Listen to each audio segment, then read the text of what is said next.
Hi, and thanks very much for the invite. Thanks to all of you for coming along to listen to me. So I think what I'll do is I'll just go straight in. Of course, there'll be time for questions afterwards. I'm not going to give you a really in-depth thing. I'm just going to give you an overview of everything that industry is currently doing, in the hope that you get a flavour of what's going on. And then if there is something that piques your interest, then absolutely let's dive into it in the Q&A session. So first up, the first question is, what's the industry doing about climate change? And you see a list there. I do promise you I'm not going to bore you to tears. You don't have to strap in and prepare for the worst. I'll just skip over a lot of these. Of course, the slides will be available for distribution afterwards, so you can dive into those if you want to, and I'm more than happy to carry on conversations on this because it's, funnily enough, a very important topic. So first up, what we're doing on net zero. First of all, I think I might point out that it's great that we're spending a lot of time talking about net zero and we're talking about decarbonisation, but I just want to remind ourselves that it's not just about the global warming bit. There's loads of the other kind of aspects around, equality, diversity, deforestation, water use, etc.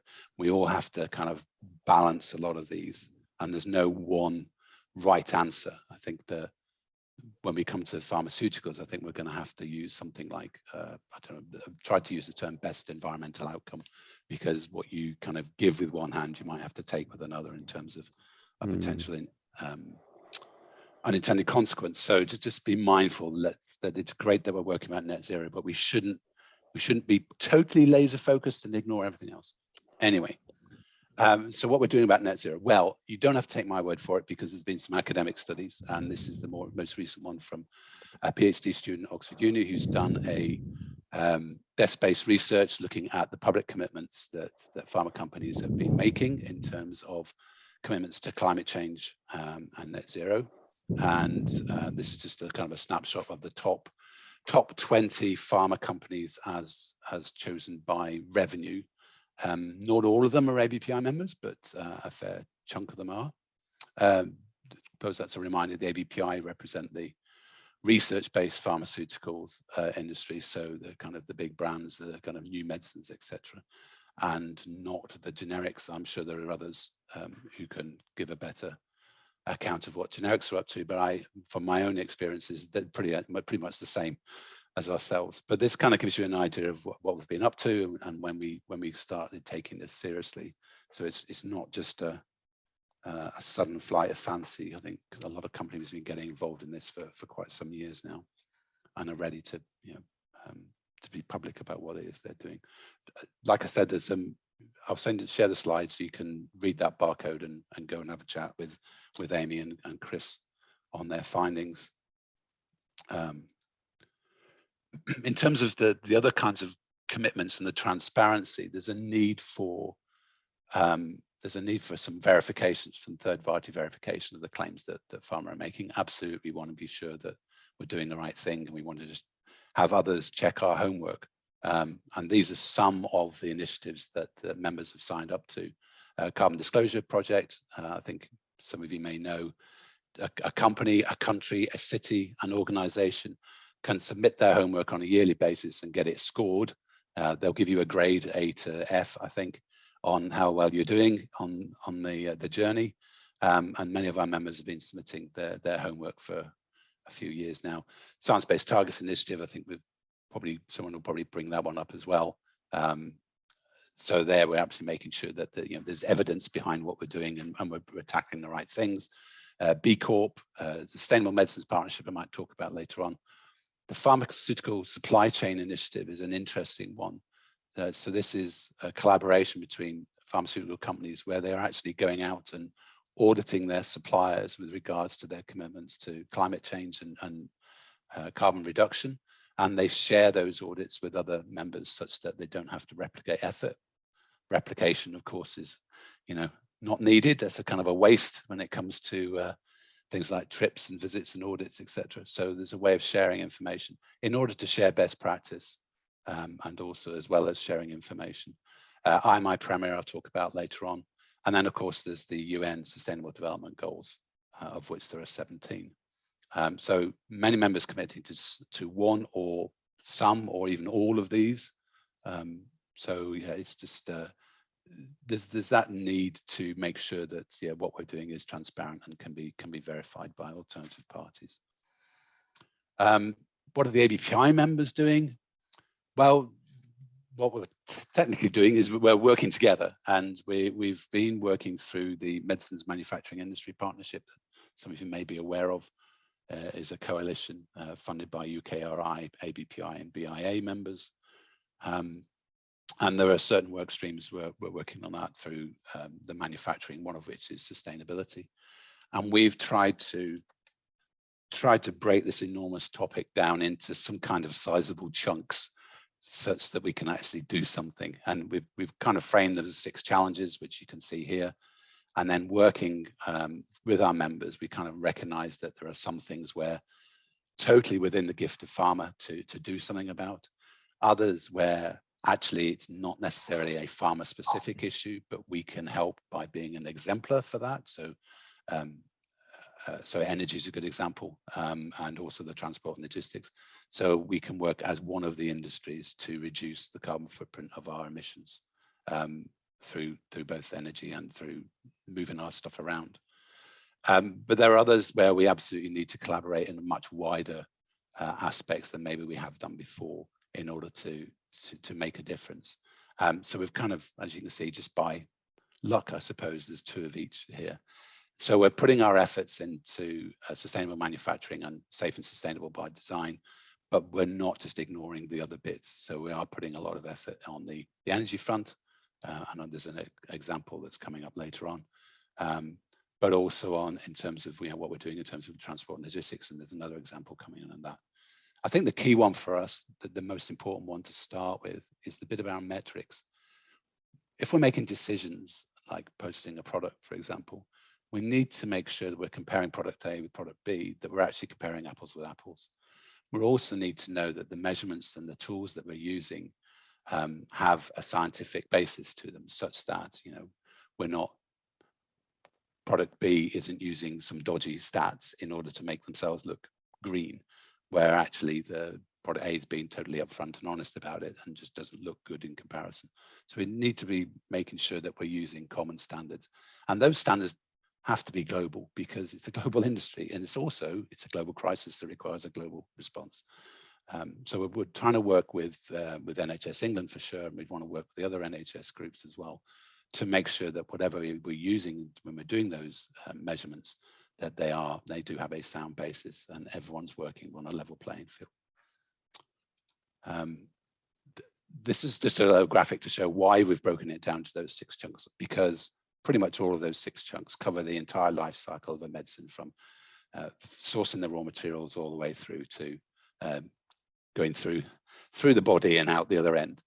So we need to make sure that we're thinking about these things all the way through that life cycle. And there's many things that we can do about it. In terms of examples, if you go to the ABPI COP26 website, something we set up in the run-up to COP26 last year, there are plenty of case studies. I think we had something like 100 odd from our members that we had to curate and turn into little bite-sized pieces for the readers. And we also did a little bit of a social media campaign in the run-up to COP26 as well. But this gives you a good idea of the spread of activities that our members are doing, and where in that kind of that climate change cycle they're actually targeting and tackling reductions. So that's kind of a start. We're absolutely working towards COP27. We're asking our members for updates on these case studies. So, it's now not a question of what are we doing, it's like, what have we done since last year? How much progress have we made? So we're building our case studies for that. So you can expect something similar in COP27 in terms of a social media campaign from us. So first case study, I'm not going to spend too much time on these, but here's an example of GSK putting both a solar farm, but also wind turbines on their site in Irvine, and that should be coming online, I think, round about now. So I've asked GSK if they can give me an update. Takeda have done a first zero carbon emission manufacturing site in Singapore. This is a good one on the transport and logistics. So this is just one company looking at their processes and using a bit of AI to streamline the processes they're using to reduce the amount of waste in their logistics program. And as a result, I've seen lots of reductions in terms of tons of carbon dioxide equivalent saved. But they're also sharing that practices with their suppliers as well, such that their entire value chain picks up on those best practices and overall reduces that carbon footprint of those products. And then the last bit in the line there is around power purchase agreements. You may have come across this program called Energize. It's about 10 or so member companies came together with an energy company to use kind of a power purchase agreement for their suppliers, such that their suppliers, no matter how big or small, could get access to more renewable energy programs in order to power their own activities. So again, what we find is a lot of companies use pretty much the same companies for their services, so it makes sense to look after those and get them on the journey too. And that also includes sharing, as well as just sharing things like this, but also sharing expertise and sending experts to sites to give them advice as to how they can improve what they're up to. This one you may have come across already, Novo Nordisk. They've partnered with other companies now on this, although it is an injector pen recycling scheme. It's going quite well in Denmark. There's a pilot now in the UK, and they're looking to partner with members relatively soon. I think they're just trying to get that first lot of data back in order to kind of work out how they can tweak it to improve it. But from what I understand, the uptake is very, very good from patients and public who use their pens, but also use other people's pens. The point about this one is they're looking to truly come up with a circular economy on this. So yeah, the pens are turning into chairs. There's only so many chairs we might need. So we're kind of looking to see what that next step is. It'd be nice to have pens turned back into pens, but there's obviously a few more steps to be done on that. But you can see the progress that's been made. You might also be aware of the blister pack recycling that's gone on, and that original pilot has now expanded. We've got some other names on board, including pharmacists to do the collections, and even members of the public have volunteered to collect these. And I'm aware of a few in Cambridgeshire near me where people have actually got these in their own homes, and people a little bit of a worry that people are driving to put these things in their disposable boxes, but at least it shows the strength of the public feeling towards wanting to do something different here. And then there's also the inhaler recycling that's happening in Rutland and Leicestershire as well, using the post office as a return scheme. I wanted to mention IMI Premier because one of the questions is always around, well, what about the pharmaceuticals that are out there in the environment already? The industry has been working on this for quite some time, and there's been a series of projects at a European level, and we're certainly encouraging DEFRA and the kind of devolved nations to get on board with this, because it's a well-established group already. This is really about making sure that we've got the right measures, we've got the right means to measure the pharmaceuticals in the environment, we've got the right means to measure whether they're a level of concern or not. But also having that public database so that you can see pretty much anywhere in the country where various levels are, and anywhere in particular, whatever water table, such that you can then take action that has the best impact. That has been going on for a while. It's 50% funded by industry. There's loads of academia from the UK as well getting involved in this. So our current ask is to drive UK organisations to work with Premier. It's get on board because it's really going places, and we're benefiting as a result of that. Lastly, I'm just going to work through a few kind of one slides because we're still working on these things. One of which is medicines optimization, and that's really to reduce the waste by an appropriate prescribing line. And My medical affairs colleague is probably closer to this because he's working with the medical affairs directors of the various pharma industry to work out what our strategy is going to be on that. But certainly we're working at the moment through multiple long-term conditions, aging, to try and change the way that we prescribe, by viewing the patient more holistically rather than as a bunch of symptoms to be individually prescribed against. You may have come across some of this. Your medicine's your health. I think you get the point that the least sustainable medicine is the one that is prescribed, dispensed, and then sits on somebody's shelf and never gets used. And we definitely do not want that. And I think one of the NHS England groups identified something like 50% of medicines that are prescribed don't actually get used. So, in terms of bang for your buck, if we can solve that one, that would be a massive drop in the footprint of the NHS for sure. And I think another NHS England study, and I'll have to find the reference for that, but they reckon if we could solve this over prescribing issue, it would be the equivalent in trying to turn India's energy platform into 100% renewables and recycled. So you can imagine how hard that would be, whereas reducing the overprescribing might be a much easier win for us. So that's kind of a bit of a background to what's going on that front. I'm happily talk to you about what we can do more on that. What can ABPI members do to help the NHS? Of course, we've presented this to NHS in England and also to Scotland, and hopefully to yourselves, on what we can do. It really is around that collaboration. We cannot do this alone. We've got to do this together. There are synergies in working together on this. And that's a few of those, and that's a separate presentation in its own right. Equally, when we were speaking to NHS Scotland, what could we do about it? Again, it's that collaborative effort. What we would kind of say though is the UK is viewed as one market by global pharma. It would be best or most efficient if the NHS across the UK could agree and align on some common things, such that we can most effectively supply medicines that match your requirements. But again, some more chat to be had about that, I think. In terms of what next, what are we actually doing right now? There's two bits that I'm getting involved in that I'm quite impressed by. First is to come up with a nationwide, by nation I mean UK-wide, recycling scheme for medicines packaging, such that we can take it back, recycle it, put it back into use, rather than it going anywhere near landfill.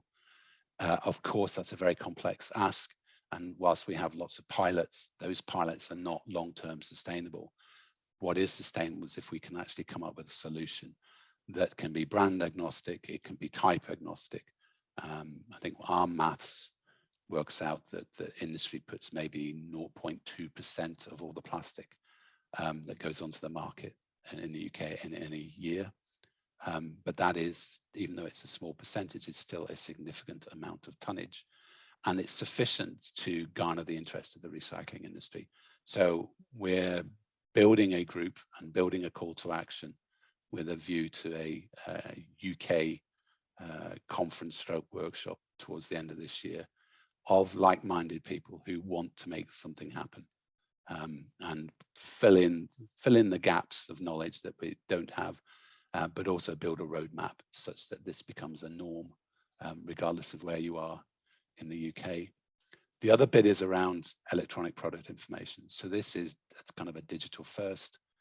Most of you, I think, are aware that there's a patient information leaflet in every medicines pack, and the vast majority of patients pull that out, throw it in the bin, and just tuck into whatever's in the pack and don't necessarily read it.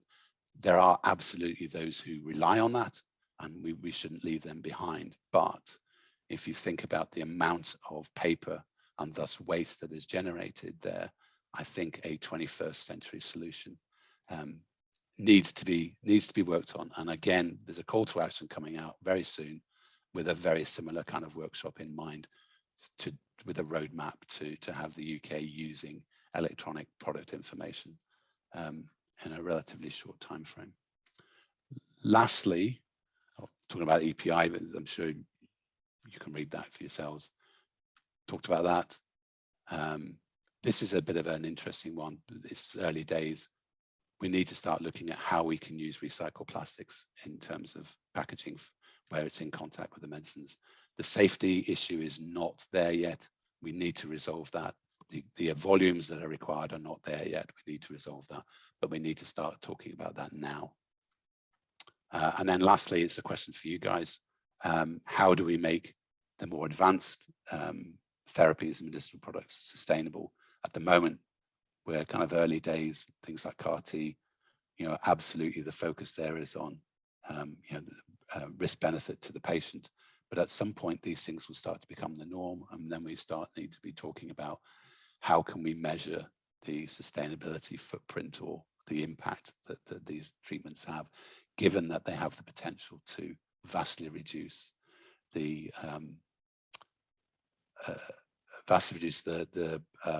attendance at A&Es and regular outpatient type visits for some time, given the therapy benefits.